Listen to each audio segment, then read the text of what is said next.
अस्सलाम वालेकुम स्टूडेंट। हाँ जी, तो अभी जो हम काम करने जा रहे हैं बेटे, वो हम काम करने जा रहे हैं चैप्टर नंबर 10। चैप्टर नंबर 10 है जी। चैप्टर नंबर 10 किस लिहाज से इम्पोर्टेंट है बोर्ड के पेपर में, ये शॉर्ट क्वेश्चंस, इसमें से भी आपको शॉर्ट क्वेश्चंस आएंगे और एमसीक्यूज आएंगे। एमसीक्यूज ये जो इसके ट्रू एंड फॉल्स हैं, इन्हीं में से आपको एमसीक्यूज आएंगे। और शॉर्ट क्वेश्चन जो है, तो शॉर्ट क्वेश्चन जो है वो कहाँ से आएंगे इस चैप्टर में से, इसकी जो रिव्यू एक्सरसाइज 10 है वही जी हमारे पास इंपॉर्टेंट है, जो कि बुक पेज नंबर 197 पे इसकी रिव्यू एक्सरसाइज दी गई है, वो इम्पोर्टेंट है। उसमें हमारे पास जो है वो तकरीबन 5 क्वेश्चंस हैं, जस्ट आपने वही करने हैं। और साथ नीचे कोई 2-3 डेफिनेशंस हैं, वो भी मैं मार्क करवा देती हूँ समरी में। अब चैप्टर नंबर 10 अगर हम स्टार्ट करते हैं, तो इससे पहले जी हमें कुछ चीज़ें हैं, कुछ इसकी बेसिक्स हैं, समझ लीजिए इसका इंट्रो है वो हमें पढ़ लेना चाहिए। इसका इंट्रो जी, इसके इंट्रो में सबसे पहले तो इस चैप्टर का नाम ही हमें पता चल रहा है, कॉन्ग्रुएंट ट्रायंगल। कॉन्ग्रुएंट किसको कहते हैं? दो एक जैसी चीज़ों को। जैसे कि दो बच्चे हैं जो कि ट्विन्स हैं, मतलब एक ही दिन में एक साथ पैदा हुए हुए हैं, और उनकी शक्ल, उनकी जिसामत, उनकी हाइट, हर चीज़ मिलती है। तो हम ट्विन का जो वर्ड इस्तेमाल करते हैं, ट्विन के वर्ड की जगह पे हम कर लेंगे कॉन्ग्रुएंट। जैसे मेरे पास ये एक पेंसिल है, इसी तरह की मेरे पास सेम एक और पेंसिल है, तो ये दोनों पेंसिल्स आपस में क्या है? कॉन्ग्रुएंट है। ठीक है, कॉन्ग्रुएंट क्या चीज़ है? दो एक जैसी चीज़ों को क्या कहते हैं? कॉन्ग्रुएंट कहते हैं। और इसको लिखने का तरीका क्या है? इक्वल का साइन और ये ऊपर अल्फ अमदा। तो ये जो चीज़ है ये कॉन्ग्रुएंट की हमारे पास क्या है? सिंबल है। तो अब जो ये सिंबल आ गई हमारे पास। अब यहाँ पे कॉन्ग्रुएंट जो है सिंबल, ये हमेशा दो या दो से ज्यादा ट्रायंगल के कंपैरिजन के लिए इस्तेमाल होगी। यहाँ पे हमें दो ट्रायंगल्स दी जाएंगी और ट्रायंगल्स हैं, तो ट्रायंगल्स को यहाँ पे कुछ आप जो हैं सैम्पल्स सीख लें, जो कि आपने लिखनी है। जहाँ पे ट्रायंगल आएगा, ट्रायंगल की जगह पे आपने छोटी सी ट्रायंगल बना देनी है। उसके बाद आपके पास आएगी यहाँ पे लाइन सेगमेंट। तो लाइन सेगमेंट को लिखने का तरीका जो है वो जी हमारे पास होगा ये मेजर ऑफ, ये चीज़ आपने लिख दी लाइन सेगमेंट। अब जो लाइन का नाम होगा ए बी है, तो इसके नीचे ए बी लिख दें। बी सी है, तो इसके नीचे आप बी सी लिख दें।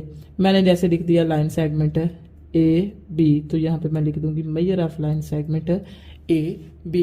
ये लाइन को लिखने का तरीका है। ठीक है, उसके बाद अगर एंगल की बात करें, तो एंगल्स जैसे कि एंगल ए है, तो इसको आप सिंबॉलिक फॉर्म में लिखेंगे मेजर ऑफ एम लिख के, और ये चीज़ एंगल को शो कर रही है। ठीक है, ये जो मैंने यहाँ पे कोना कॉर्नर सारा साइन बनाया, लेस देन का साइन बनाया, मेजर ऑफ एंगल ए, इस तरह आप लिखेंगे। ठीक है, अब यहाँ पे ट्राइंगल का मैंने बोला कि यहाँ पे कॉन्ग्रुएंट क्या है? ट्राइंगल है। तो दो ट्राइंगल का आपके पास कंपैरिजन होना है। दो ट्राइंगल मैंने जी यहाँ पे क्या किया, मैंने दो ट्राइंगल्स लिख ली है। मैंने लिख लिया ट्राइंगल ए बी सी है जो कि कॉन्ग्रुएंट है ट्राइंगल एल एम एन पे। ये दोनों ट्राइंगल मेरे पास कॉन्ग्रुएंट है। जब दो ट्राइंगल्स कॉन्ग्रुएंट होती हैं, तो उनकी हर एक साइड और हर एक एंगल जो है वो भी आपस में कॉन्ग्रुएंट होते हैं। अब ये सिंबॉलिक फॉर्म लिखी हुई है, तो उसमें से आपने साइड्स निकालनी है। तो वो किस तरह निकालते हैं? ए बी आपके पास पहली साइड है, बी सी आपके पास दूसरी साइड है, और सी ए जो है वो आपके पास तीसरी साइड है। ठीक है, इसी तरह एल एम आपके पास पहली साइड है, एम एन आपके पास दूसरी साइड है, और एल एन आपके पास तीसरी साइड है। ठीक हो गया। और एंगल की बात करें, तो ये पहला एंगल है, ये दूसरा एंगल है, ये तीसरा एंगल है, ये पहला एंगल है, ये दूसरा एंगल है, और ये तीसरा एंगल है आपके पास। तो पहली साइड जो है ये दूसरी ट्राइंगल की पहली साइड के बराबर है, दूसरी साइड जो है ये ट्राइंगल की दूसरी साइड के बराबर है, और जो तीसरी साइड है ये ट्राइंगल की तीसरी साइड के बराबर है। इसी तरह पहला एंगल पहले एंगल के, दूसरा एंगल दूसरे एंगल के, और तीसरा एंगल तीसरे एंगल के जी बराबर होता है। अब मैंने लिखना है, तो मैं लिखूंगी measure of line segment A B जो है ये मेरे पास कॉन्ग्रुएंट होगा किसके? Measure of line segment L M, क्योंकि ये है ना इसकी पहली साइड, ये मैंने लिखा व्यू 1, तो ये एल एम के बराबर है। इसी तरह जो है measure of line segment B C दूसरी जो है वो क्या होगी? वो बराबर होगी मेजर ऑफ लाइन सेगमेंट किसके? एम एन के। इसी तरह जो है वो measure of line segment A C जो है वो बराबर होगी एल और एन तीसरी के। Measure of line segment A C जो है वो कॉन्ग्रुएंट है measure of line segment L और एन के। ठीक हो गया। इसी तरह जी अब हम बात करते हैं एंगल्स की। अगर तो एंगल की बात करते हैं तो एंगल की बात करते हुए ये है जी, ये पहला एंगल है, ये दूसरा, ये तीसरा, ये पहला, ये दूसरा, ये तीसरा। पहला पहले के बराबर है, दूसरा दूसरे के बराबर है, तीसरा तीसरे के। तो मेजर ऑफ एंगल ए जो है वो कॉन्ग्रेंट होगा मेजर ऑफ एंगल एम के। मैं ऊपर बता चुकी हूँ कि आप एंगल्स को किस तरह लिखते हैं, आप साइड को किस तरह लिखते हैं, उन्हीं चीज़ों को मैं यहाँ पे इस्तेमाल कर रही हूँ। ठीक हो गया। अब मैंने जी लिख दिया मेजर ऑफ एंगल ए जो है वो मेजर ऑफ एंगल एम के बराबर है, और इसी तरह ये मेजर ऑफ एंगल बी जो है, sorry, major of angle L के बराबर है, और मेजर ऑफ एंगल बी जो है वो मेजर ऑफ एंगल एम के बराबर है। दूसरा दूसरे के बराबर है, तीसरा तीसरे के बराबर है। मेजर ऑफ एंगल सी जो है वो कॉन्ग्रेंट होगा मेजर ऑफ एंगल एन की। ये जी चीजें हैं, जब दो ट्रायंगल कॉन्ग्रेंट होंगी तो उनमें ये दो चीजें जो हैं वो आपके पास क्या होंगी, कॉन्ग्रेंट होंगी। ठीक हो गया। अब ये तो आ गया हमारे पास, ये चीजें हैं जी कॉन्ग्रेंट होंगी। अब इनको हम करते हैं क्वेश्चंस में इस्तेमाल। अब क्वेश्चन में कहीं पे आप साइड्स को इस्तेमाल करेंगे, कहीं पे आप एंगल्स को इस्तेमाल करेंगे, कहीं पे आप साइड्स और एंगल दोनों को इस्तेमाल करेंगे। तो ये आपको किस तरह पता चलेगा कि आपने साइड इस्तेमाल करनी है, आपने एंगल इस्तेमाल करना है, या आपने दोनों इस्तेमाल करनी है। तो उसके लिए जी अगर आपके पास जो अननोन्स है, अननोन यहाँ पे कहेंगे एबीसी के, जो छोटी एबीसी के लेटर्स होंगे ना, उनको आप कहेंगे अननोन्स। अगर ये अननोन्स आपके पास ट्रायंगल के अंदर आ जाएं तो आप एंगल को इस्तेमाल करेंगे। अगर जो है ये आपके पास अननोन्स जो हैं ये ट्रायंगल के बाहर आ जाएं तो आप साइड्स को इस्तेमाल करेंगे। और अगर कुछ अंदर हो और कुछ जो है वो बाहर हो तो फिर आप क्या करेंगे, दोनों को इस्तेमाल करेंगे। चलिए अभी हम करते हैं अपने क्वेश्चंस की तरफ हम आते हैं। तो क्वेश्चंस में हम देखते हैं कि किस तरह हम इनको जो है वो इस्तेमाल करेंगे। तो यहाँ पे जी आ जाता है पहला क्वेश्चन है इसका क्वेश्चन नंबर 2। क्वेश्चन नंबर 2 में हमें कहता है if triangle A B C congruent है ट्राइंगल एल एम एन के देन। ये शॉर्ट क्वेश्चन पेपर में आ चुका है। अब देखिएगा 2-4 हमने लफ्ज लिखने हैं, लेकिन ये 2 नंबर का शॉर्ट क्वेश्चन पेपर में आया हुआ है। कहता है मेजर ऑफ, अब हमें पता है मेजर ऑफ क्या है, ये चीज एंगल है। तो एंगल पहला दूसरा तीसरा, पहला दूसरा तीसरा। अब पहला एंगल हमें पता है पहले के बराबर है, दूसरा दूसरे के, और तीसरा तीसरे के। तो मेजर ऑफ एंगल एम, कौन सा एंगल है, दूसरा। तो दूसरा किसके बराबर होगा, दूसरे के। ये बराबर होगा जी मेजर ऑफ एंगल बी के, ये कॉन्ग्रेंट होगा मेजर ऑफ एंगल बी के। अब ये उसने 7 फिगर भी दी हुई है, तो हम चेक कर लेते हैं बाकी जो चीज हमने लिखी है वो ठीक है।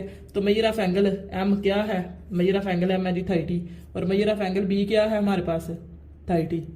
बिल्कुल एग्जैक्ट हमने बात लिखी कि ये दोनों आपस में क्या है, कॉन्ग्रेंट है। कॉन्ग्रेंट बराबर का, इक्वल का दूसरा नाम है। उसके बाद कहता है जी measure of angle N, N कौन सा एंगल है, तीसरा। यहाँ पे तीसरा एंगल कौन सा है, सी। तो हम लिख देंगे जी ये किसके इक्वल है, मेजर ऑफ एंगल सी के। अब फिर फिगर से हम जो है वो करते हैं कि हमारी फिगर में जो उसने चीज दी है, क्या हमने जो लिखा है वो उससे सेटिस्फाई कर रहा है। Measure of angle N, N क्या है 60, सी क्या है 60, इट्स मीन ये सेटिस्फाई कर गया। उसके बाद है मेजर ऑफ एंगल ए, ए कौन सा एंगल है, पहला, और यहाँ पे पहला एंगल कौन सा फिर एल। तो ये आ जाएगा जी मेजर ऑफ एंगल एल। तो अब यहाँ पे देखें ए क्या है 90 डिग्री, एल क्या है 90 डिग्री। तो जी बस ये इतने से आपने 3 लफ्ज लिखने हैं और 2 नंबर का ये पेपर में क्वेश्चन आ चुका है। उसके बाद आ जाते हैं जी हम इस तरफ क्वेश्चन नंबर 3 में। क्वेश्चन नंबर 3 में भी सेम उसने वही काम किया हुआ है। उसने आपको 2 ट्रायंगल दिए हैं और कहा है वो दोनों ट्रायंगल जो है वो कॉन्ग्रेंट है। तो फाइंड दी अननोन। अननोन मैंने आपको बता चुकी हूँ कि अल्फाबेटिक वैल्यूज हैं ए बी सी की, जो है वो स्मॉल लेटर्स हैं, और अगर वो अंदर होंगे तो आप एंगल्स इस्तेमाल करेंगे, ये चीज इस्तेमाल करेंगे, और अगर वो बाहर होंगे तो आप ये चीज इस्तेमाल करेंगे, साइड्स। तो हम इस क्वेश्चन में देखते हैं। तो अननोन हमारा किधर है, एक्स अंदर है। ये देखो ना ट्रायंगल के अंदर दिया हुआ है, अंदर दिया हुआ है ना ट्रायंगल के, ये ट्रायंगल के अंदर है। तो लिहाजा हम फिर किस चीज को करेंगे, हम यहाँ पे एंगल्स को इस्तेमाल करेंगे। तो चलिए जी ये हमने पहले ये दोनों चीजें लिख ली। ट्रायंगल क्वेश्चन नंबर 3 है, उसको हमने सॉल्व करना शुरू किया। और एज वी नो, बल्कि ये चीज भी ना लिखें, एवं इंग्लिश लिखने की जरूरत नहीं है।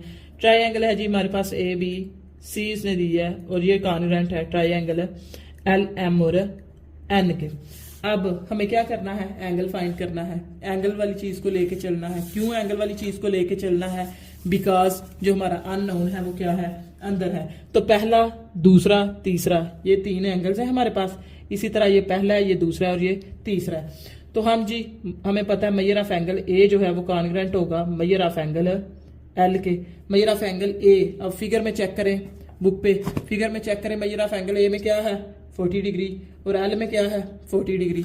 तो ये जी दोनों की वैल्यू लिख दें 40 डिग्री और ये भी 40 डिग्री। और जब आप यहाँ पे वैल्यू पुट कर लेते हैं तो ये जो कॉन्ग्रुएंट साइन है ये इक्वल में चेंज हो जाता है। उसके बाद दूसरा angle measure of angle B जो है वो कॉन्ग्रुएंट है मेजर ऑफ एंगल इसका दूसरा एंगल कौन सा है B.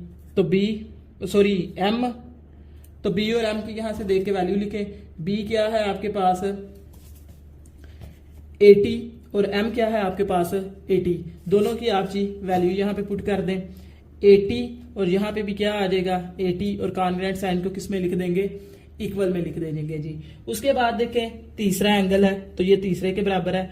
Major of angle C जो है वो कॉन्ग्रुएंट है मेजर ऑफ एंगल एन के। फिगर में जाए देखें सी की वैल्यू क्या उसने दी हुई है मेजर ऑफ एंगल सी उसने दिया हुआ है 60 और मेजर ऑफ एंगल एन उसने क्या दिया हुआ है एक्स। तो लिख दें जी सी की जगह पे 60 और इसकी जगह पे क्या लिख देंगे एक्स और कॉन्ग्रुएंट साइन किस में हो जाएगा चेंज इक्वल में। तो लिहाजा एक्स की हमारे पास वैल्यू फिर क्या आ गई है 60 डिग्री और ये क्वेश्चन आपके पास सॉल्व हो गया। आपने एक्स की ही वैल्यू फाइंड करनी थी। उसके बाद ये आता है इसका next question, question number 4 most important question है।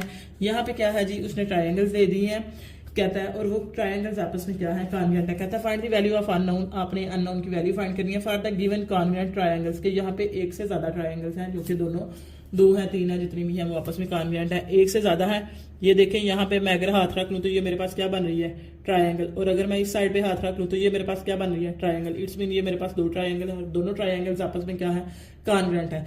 अब जिस तरह आपने इस ट्रायंगल को जिस साइड का पढ़ना है उसी साइड का इसको पढ़ना है। जैसे कि मैं पढ़ रही हूँ ए बी और डी है, मैंने यहाँ से ए के बाद बी में आई और बी के बाद किसके पास गई डी के पास। इसी तरह आपने इसको पढ़ना है ए से पहले आप ए के बाद सी में गए और सी के बाद आप डी में गए कि आपके पास एक ट्रायंगल है ए बी डी और दूसरी ट्रायंगल है ए सी और डी और वो दोनों आपस में क्या है कॉन्ग्रुएंट है जो कि उसने स्टेटमेंट के अंदर लिखा हुआ है। तो ये जी हम लिखते हैं यहाँ पे क्वेश्चन नंबर 4 लिखते हैं हम। क्वेश्चन नंबर 4 है जी हमारे पास है ट्रायंगल ए बी डी जो है वो कॉन्ग्रुएंट है ट्रायंगल ए सी और डी के। ठीक है, तो हमने क्या करना है अननोन्स की वैल्यू फाइंड करनी है। अब अननोन्स की वैल्यू फाइंड करनी है तो हमने या तो साइड्स को इस्तेमाल करना है या एंगल को इस्तेमाल करना है। तो अगर हमारे अननोन अंदर होंगे तो हम एंगल को इस्तेमाल करेंगे, अगर अननोन बाहर होंगे तो हम साइड को इस्तेमाल करेंगे। यहाँ पे जी अननोन हमारे पास बाहर है लेकिन ये देखें एरो का साइन लगा के अंदर मतलब कि अननोन अंदर भी है। तो हम यहाँ पे हम साइड भी इस्तेमाल करेंगे और एंगल भी इस्तेमाल करेंगे लेकिन अपनी जरूरत को देखते हुए। तो पहले जी हम साइड वाला चाहे कर लें चाहे एंगल वाला कर लें। तो मैं साइड वाला करने लगी। ये पहली साइड है, ये दूसरी साइड है, ये तीसरी है, ये पहली है, ये दूसरी है और ये क्या है तीसरी साइड है। और पहली पहली के बराबर है, दूसरी दूसरी के बराबर है और तीसरी साइड जो है वो तीसरी साइड के बराबर है। तो यहाँ पे जी हम देख लेते हैं ए और बी की उसने कोई वैल्यू दी हुई या पहली साइड हमारे पास क्या बन रही है ए बी कोई वैल्यू दी हुई है नहीं है वैल्यू, लिहाजा हम इस पे अपना टाइम जाया नहीं करेंगे। उसके बाद बी और डी में अपनी बुक की फिगर में चेक करें बी और डी की कोई वैल्यू है यस है। तो हम इस चीज को लेके चलेंगे। हम कहते हैं जो बी और डी है वो कॉन्ग्रुएंट है, ये दूसरी साइड है ना, ये दूसरी साइड के बराबर है सी और डी के। Measure of line segment B D जो है वो बराबर है measure of line segment C D के।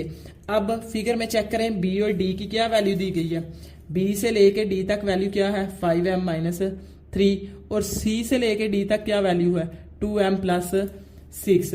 तो ये दोनों जी वैल्यूज हम इनके नीचे पुट कर लेते हैं। बी से लेके डी तक की वैल्यू है हमारे पास 5m माइनस 3, कॉन्ग्रुएंट साइन को इक्वल में चेंज करेंगे। सी और डी की वैल्यू है हमारे पास 2m प्लस 6।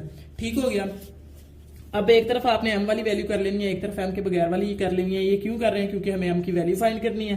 तो हम 5m जिस तरफ जो छोटी वैल्यू है इसको आप मूव कर लें। 5m को इधर रहने दें, ये इधर प्लस का इधर आके माइनस का 2m हो गया, ये इधर माइनस का उधर जाके प्लस का 3 हो गया। तो 6 और 3 9 आ गया। 5 में से 2 निकालें तो क्या आ गया 3m। हमें m की वैल्यू चाहिए, ये 3 यहाँ पे मल्टीप्लाई हो रहा है उधर जाके डिवाइड हो जाएगा। m इज इक्वल टू आ जाएगा 9/3, 3 1s are और 3 3s are। तो m इज इक्वल टू क्या आ गया जी हमारे पास 3। अब हमने वैल्यू किसकी फाइंड करनी है जी, अब हमने वैल्यू फाइंड करनी है x की जो कि किसके पास है एंगल्स के पास है। अब दोबारा से आप लिखेंगे जी आपके पास है ट्राइंगल ए बी डी और जो कि कॉन्ग्रुएंट है ट्राइंगल ए सी डी के। अब इनका एंगल, ये पहला एंगल है, ये दूसरा, ये तीसरा, ये पहला, ये दूसरा और ये तीसरा। पहला एंगल पहले के बराबर है, दूसरा दूसरे के बराबर है, तीसरा तीसरे के बराबर है, लेकिन हम लेंगे वो जिसके पास वैल्यू है। ए के पास वैल्यू नहीं है, हम नहीं लेंगे। बी के पास वैल्यू है, यहाँ पे भी सी के पास वैल्यू है, तो लिहाजा हम दूसरा एंगल लेंगे। हम कहते हैं कि मेजर ऑफ एंगल बी जो है वो कॉन्ग्रेंट है, ये दूसरा है तो दूसरे के बराबर है मेजर ऑफ एंगल सी के। दोनों की जगह पे आपने उसकी की वैल्यू लिख दी। बी की वैल्यू मैंने लिख दी 5m माइनस 3, सॉरी बी की मैंने मेजर ऑफ एंगल बी की वैल्यू मैंने लिख दी 55 और मेजर ऑफ एंगल सी की वैल्यू मैंने लिख दी 5x प्लस 5।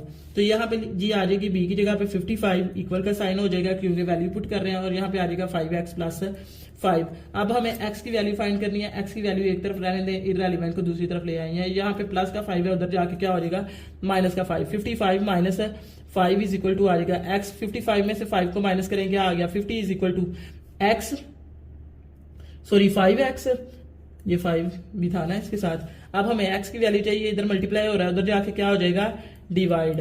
तो यहाँ पे आ जाएगा जी 5 1 और 5 1 और 0 ऊपर, तो ये आ गया 10 is equal to x। It's mean के x इज इक्वल टू हमारे पास क्या आ जाएगा 10। ठीक हो गया, ये हमारे पास आ गया जी x इज इक्वल टू 10। अब हमने करना है जी x और m की ही हमने वैल्यू फाइंड करनी थी, वो हमने फाइंड कर ली है। उसके बाद आ जाते हैं जी हम अपने क्वेश्चन नंबर 5 की तरफ, और लास्ट वाला क्वेश्चन इस एक्सरसाइज का कहता है इस triangle P Q R congruent है ट्राइंगल ए बी सी के, देन फाइंड द अननोन, कि आपने अननोन की वैल्यू फाइंड करनी है। सेम वही चीज है कि आपने या तो साइड को इस्तेमाल करना है या फिर आपने अपने एंगल्स को इस्तेमाल करना है। लेकिन हमें किस तरह पता चलेगा साइड है या एंगल है, किसको देखते हुए, अपनी फिगर को देखते हुए। अगर अननोन अंदर है तो एंगल, अगर अननोन बाहर है तो साइड। अगर अंदर और बाहर दोनों में है तो फिर साइड भी इस्तेमाल करेंगे और एंगल भी। यहाँ पे हमने जी ऑब्जर्व किया हमारे अननोन सारे जो थे x है, z है, y है, वो ट्राइंगल्स के बाहर है। इट्स मीन हम क्या यहाँ पे इस्तेमाल करेंगे, इनकी साइड इस्तेमाल करेंगे। पहले तो हम ये चीज लिख लेते हैं जो चीज उसने हमें गिवन दी है। गिवन में उसने जी हमें दे दिया है ट्राइंगल पी क्यू आर जो है वो कॉन्ग्रेंट है ट्राइंगल ए बी और सी के। तो हमने अननोन फाइंड करने हैं। तो ये जी हमारे पास पहली साइड है, ये दूसरी साइड है, और ये इसकी तीसरी साइड। ये पहली, ये दूसरी, और ये ऊपर वाली तीसरी। ए और सी तीसरी, ए और बी पहली, बी और सी दूसरी। अब मेजर ऑफ लाइन सेगमेंट जो है पी क्यू जो है वो कॉन्ग्रेंट होगा मेजर ऑफ लाइन सेगमेंट ए और बी के। पी क्यू, फिगर में पी क्यू की वैल्यू लिखें, पी से लेके क्यू तक क्या है हमारे पास एक्स, ये लिख दिया इक्वल, क्योंकि वैल्यू पुट कर रहे हैं तो कॉन्ग्रेंट साइन किस में चला जाएगा इक्वल में। और ए से लेके बी क्या है हमारे पास 3 सेंटीमीटर, तो ये जी हम लिख देंगे 3 सेंटीमीटर। तो हमारे पास जी एक्स की वैल्यू आ गई। उसके बाद करते हैं बात दूसरी लाइन सेगमेंट की। तो मेजर ऑफ लाइन सेगमेंट जो है वो दूसरी साइड की क्यू आर जो है वो कॉन्ग्रेंट होगा measure of line segment B C के। तो इन दोनों की भी वैल्यू आप यहां से देख के पुट कर लें। अब क्यू आर क्या है 4 सेंटीमीटर, और उधर हमारे पास जो है वो बी से सी क्या है जी। तो क्यू आर की जगह पे जी आपने लिख दिया 4 सेंटीमीटर, और यहां पे बी और सी की जगह पे आपने लिख दिया जी। तो यहां से हमें पता चल गया जो जी है हमारे पास वो क्या है 4 सेंटीमीटर है। उसके बाद तीसरी की बात करें तो ये है जी measure of line segment P R जो है वो कॉन्ग्रेंट होगा measure of line segment A C के। तो पी आर की जगह पे आप उसकी वैल्यू लिखें, पी आर की जगह पे आप वैल्यू लिखेंगे तो पी आर क्या है हमारे पास, यहाँ पे फिगर के अंदर पी से आर हमारे पास 5 है, और ए से सी हमारे पास क्या है y माइनस 1। तो ये जी हमारे पास है 5, और ये क्या है y माइनस 1। इसके साथ सेंटीमीटर है, इसके साथ सेंटीमीटर नहीं है, इसलिए मैंने दोनों के साथ ही सेंटीमीटर नहीं लिखा, मैंने सेंटीमीटर को इग्नोर कर दिया। आंसर में जाके लिख लेंगे। अब हमें y की वैल्यू फाइंड करनी है, यहाँ पे माइनस है तो इस तरफ आके क्या हो जाएगा +1 इज इक्वल टू y। तो 1 क्या आ जाएगा 6 इज इक्वल टू y। तो इसको जी आप लिख सकते हैं y इज इक्वल टू आपके पास क्या आ गया 6 सेंटीमीटर। बस जी यही इसके 3-4 क्वेश्चन करने थे आपने, यही पेपर में आते हैं। उसके बाद आ जाते हैं इसकी डेफिनेशन में। तो इसकी डेफिनेशन जो है जी ये आपने एंगल साइड एंगल पास्टुलेट करना है, साइड पास्टुलेट करना है, या ये यहाँ पे आ सकता है साइड एंगल पास्टुलेट, ये जी पास्टुलेट आपने इसके कर लेने हैं। उसके बाद है ये कॉन्ग्रुएंट ट्रायंगल है, चाहे तो ये कर लें, चाहे मैंने इसके चैप्टर नंबर 14 जो है उसमें इसकी अपने पास से अपनी वर्डिंग में, आसान वर्डिंग में, उसकी वीडियो में मैंने इसकी जो है वो डेफिनेशन करवाई हुई है, आप उसको भी कर सकते हैं। बस यहाँ पे यही करना है आपने। उसके बाद इसके जो है वो कुछ इंपॉर्टेंट जो है वो शॉर्ट क्वेश्चंस हैं, तो वो इंशाल्लाह शॉर्ट क्वेश्चन जो है वो सॉरी इंपॉर्टेंट एमसीक्यूज हैं, तो वो इंशाल्लाह उनके लिए जो है वो मैं अलग वीडियो बना दूंगी। ओके जी।